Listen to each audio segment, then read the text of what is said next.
సత్కారం చేశారు. ఇప్పుడు కళ్యాణం కూడా పాడారు కాబట్టి మరి ఇప్పుడు ఆ కళ్యాణాన్ని కూడా చూద్దాం. మరి ఈరోజు పూజా కార్యక్రమాలు ఎంతో ప్రత్యేకతలతో మరి 3 గంటలకి వచ్చి అన్ని ఏర్పాట్లు చేసి మేము చేసిన అలంకారమే చాలా బాగుంది. ఇక్కడ మాటలు చేసిన అలంకారం ఉంటే వెనకాల కూడా ప్రత్యేకంగా క్లాత్ తీసుకొచ్చి ఇవన్నీ చేయించి అంటే భక్తి అంటే ఏదో వాళ్ళు అనుకున్నాం మొక్కుకున్నాం మన మొక్కు తీరిపోతుందని అనుకోకుండా ఎంతో శ్రద్ధగా భక్తిగా ఎంత చక్కగా అమ్మవారి పీఠాన్ని ఏర్పాటు చేసి ఈ పూజా కార్యక్రమాలు చేయించుకుంటున్నటువంటి శ్రీ సత్య మహేష్ చంద్రారెడ్డి గారు మీకు అనంతలక్ష్మి దంపతులు. ఒకసారి అందరూ కూడా బాగా వినటమ్మా. మరి మన సత్సంగం శనివారం జరుగుతుంది. 30 సంవత్సరాలు అయింది. ఈ జనవరి వస్తే 30 పూర్తవుతుంది. 30 సంవత్సరాల నుంచి కూడా దేవీ సెంటర్లో ఎంతో ఘనంగా సత్సంగం జరుగుతుంది. చాలా మందికి తెలియని విషయం ఇప్పుడు నేను చెప్తున్నాను. అంటే మైక్ పెట్టడం జరుగుతుంది. ఆ సౌండ్ ఊరంతా వినబడితే ఊరు క్షేమం బాగుంటుంది అనే ఉద్దేశంతో ఏ గుడికారైనా సరే పైన గొట్టాలు కట్టి ఏ గుడి కార్యక్రమం ఊరంతా వినడంతో మైక్ పెడతారు. కానీ మన మహేష్ చంద్రారెడ్డి గారు ఇబ్బంది ఏంటంటే వారి ఇంటికి ఎదురుగా పైన కొట్టాలి. కరెక్ట్గా వాళ్ళ ఇంట్లో కొట్టకుండా కొట్టడం చిన్న అంటే సత్సంగం మన విజయదుర్గంలో జరిగిన వాళ్ళ ఇంట్లో జరుగుతున్నప్పుడు శనివారం చాలా ఓపికగా 2 సంవత్సరాల నుంచి కూడా ఎప్పుడైనా మరి ఎక్కువైపోతే ఒకసారి తగ్గించడం బాగుంది ఫోన్ చేస్తాను తప్ప నిజంగా వారి ఓపిక సామాన్కి ఒకసారి గట్టిగా ఎందుకంటే ఇబ్బంది పడుతూ ఉంటుంది చాలా మంది. టీవీ చూడటం సెల్ ఫోన్ మాట్లాడటం చాలా ఇబ్బందిగా ఉంటుంది. అంత ఇబ్బంది కూడా 30 సంవత్సరాల నుంచి ఓర్చుకుని చాలా చక్కగా మనకి సహకరిస్తున్నారు. అలాగే దేవిలందరూ కూడా వారి పిల్లలు ఉన్నారు. వాళ్ళు కూడా వచ్చి భవానికి మంచి నీళ్ళు వేయటం ఆకులు వేయటం సేవా కార్యక్రమం వారు కూడా చక్కగా చాలా సేవ చేస్తారు. వీరి కుటుంబం అంతా కూడా అమ్మవారి సేవలో కలుస్తూ ఉన్నారు. మరి అక్కడ కలశ స్థాపన చేయడం అవరవండి. అదేవిధంగా మరి అమ్మవారిని పక్కనే పెట్టుకుని చక్కగా అమ్మవారి ఆశీస్సులతో ఐశ్వర్యంగా మరి కళ్యాణం కట్టగలిగారు. కేవలం అమ్మవారి మీద వారు ఉన్నటువంటి భక్తితో ఎంతో చక్కగా ఇంత ఐశ్వర్యం వారికి ఇచ్చింది అమ్మవారు. ఇంకా ఐశ్వర్యం ఇవ్వాలని ఇంకా వారి మనసులో కోరికలు నెరవేర్చాలని కోరుకుంటూ వారికి మన సత్సంగం తరఫున చిన్న స్థుతి సత్కారం కింద మరి ఈ కళ్యాణ పాట పాడతారు. ఆ పాట కూడా ఆ కళ్యాణ కార్యక్రమం కూడా చూద్దాం. శ్రీ ఆదిపరాశక్తికి ఆ దంపతులందరినీ కూడా వేదిక మీద కూర్చోవలసిందిగా కోరుతున్నాం. శ్రీ మహేష్ చంద్రారెడ్డి గారు మీరు అనంతలక్ష్మి నిర్మించినటువంటి కళ్యాణ మండపం కట్టినటువంటి నూతన కళ్యాణ మండపంలో మళ్ళీ కళ్యాణం జరుగుతుంది. మనందరం కూడా చూద్దాం. శ్రీ ఆదిపరాశక్తికి గ్రామ పెద్దలు మన సత్సంగం పెద్ద అయినటువంటి మన ఓం శక్తి సత్సంగ అధినేత అయినటువంటి శ్రీ మల్లిడి వీరరాఘవరెడ్డి గారు మహాలక్ష్మి దంపతులు మరి మహేష్ చంద్రారెడ్డి ఏమో మన వీరరాఘవరెడ్డి గారు తీసుకొస్తారు. అలాగే అనంతలక్ష్మి మాత్రమే మన మహాలక్ష్మి తీసుకొస్తారు. ఇద్దరు మహాలక్ష్మి వీళ్ళందరూ పేరు చెప్పినటువంటి ఈ విజయలక్ష్మి ముగ్గురు లక్ష్మి అద్భుతం. శ్రీ ఆదిపరాశక్తికి ఎప్పుడు తొందరగా వస్తున్నారండి. వీళ్ళు చెప్తే బాగుంటుందండి. కళ్యాణ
శ్రీయార్ కళ్యాణంలో పెట్టి చేసుకుంటే చాలా ఇంట్లో ఉంది.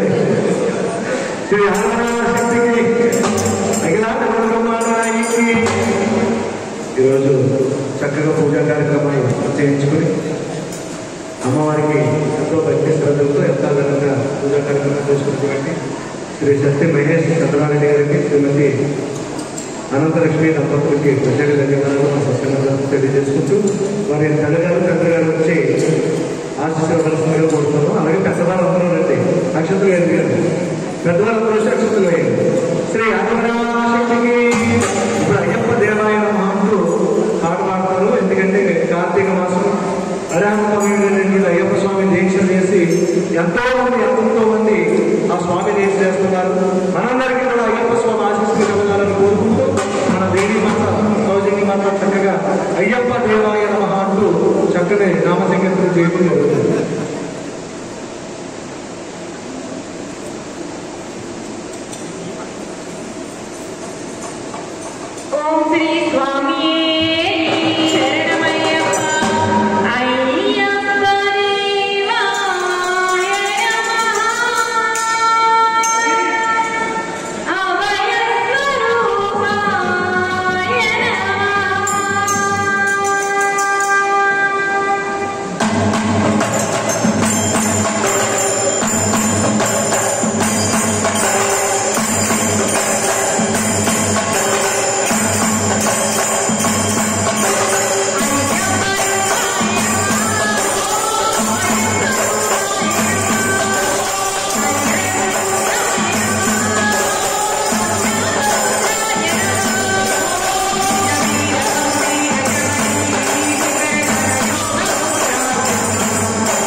శ్రీ సత్య వెంకటరెడ్డి గారు శ్రీమతి పద్మావతి దంపతుల కుమారుడు కొడుకైనటువంటి శ్రీ మహేష్ చంద్రారెడ్డి గారు శ్రీమతి అమృతలక్ష్మి దంపతులు, వారి కుమార్తె చిరంజీవి సత్య ప్రేమేల, వారి కుమారుడు చిరంజీవి వివేకరెడ్డి, కుటుంబ సభ్యులంతా కూడా ఎంతో చక్కగా అమ్మవారికి భక్తి శ్రద్ధలతో పూజా కార్యక్రమాలు చేస్తున్నారు. వారిని వారి కుటుంబాన్ని కూడా అమ్మవారు సదా కాపాడు రక్షించి వారికి చేసే వ్యాపారములు, వ్యవసాయములు, ఉద్యోగములు ఎందుకు కూడా అమ్మవారు సదా తోడే నేడగించి వారికి ఆయుర ఆరోగ్యాలు, అష్టైశ్వర్యాలు కలజేయాలని అమ్మవారిని మరి మరి కోరి ప్రార్థిస్తూ శ్రీ ఆదిపరాశక్తికి. అలాగే ఈరోజు ఈ కార్యక్రమానికి ఇచ్చేసినటువంటి భక్తులందరికీ కూడా పేరు పేరు ధన్యవాదాలు తెలియజేసుకుంటూ, ఈరోజు ముఖ్యంగా మహేంద్రవాడ గ్రామం నుంచి సత్సంగ అధినేతలు ఇచ్చేశారు. అనపర్తి గ్రామం నుంచి మన వీరరెడ్డి గారు దంపతులు కూడా ఇక్కడికి రావడం జరిగింది. అలాగే పొలమూరు నుంచి వీరు బంధువులు, మన వెంకటరెడ్డి గారి బంధువులు, అలాగే సత్సంగ సభ్యులు అందరూ కూడా ఇచ్చేస్తారు. అందరికీ కూడా పేరు పేరున ధన్యవాదాలు తెలియజేసుకుంటూ మనందరికీ కూడా అమ్మవారి ఆశీస్సులు ధన్యవాదాలు కోరుకుంటూ శ్రీ ఆదిపరాశక్తికి. మరి ముఖ్యంగా ఈరోజు మన విజయలక్ష్మి గురుమాత గారు మన లలితాపారాయణ చేసే మాతలందరూ కూడా ఉదయం 9 గంటలకు లలితాపారాయణం చేయడం జరిగింది. 2 అయింది. లలితాపారాయణం అవుతుంది కానీ ఇక్కడికి వచ్చి ఈ పీఠం అంతా కూడా అలంకారం చేసి మళ్ళీ దత్తనాగసాయి ఆనందాశ్రమంలో 9 సార్లు మణిదీపాలు పారాయణ చేసి మరణాల నుంచి ఇక్కడికి వచ్చి ఈ నామసంగీతంలో పాల్గొన్నారు. రోజంతా కూడా ఒక నిమిషం కూడా ఖాళీ లేకుండా మరి ఎందుకంటే అన్ని కార్యక్రమాలు మంచి రోజుల్లోనే ఎక్కువ మంది అరవడం జరుగుతుంది. ఆ విధంగా మరి ఈ రోజంతా కూడా ఖాళీ లేకపోయినా కూడా చక్కగా వచ్చి ఈ పాటలు పాడి నామసంగీతం చేసి పూజా కార్యక్రమాన్ని ఎంతో దిగ్విజయంగా జరిపించినటువంటి మన మాతలందరికీ కూడా ఒకసారి అందరూ గట్టిగా చెప్పండి. శ్రీ ఆదిపరాశక్తికి అమ్మవారికి ఆనందండి శ్రీ సంస్కారాన్ని స్వీకరించినటువంటి దంపతులకు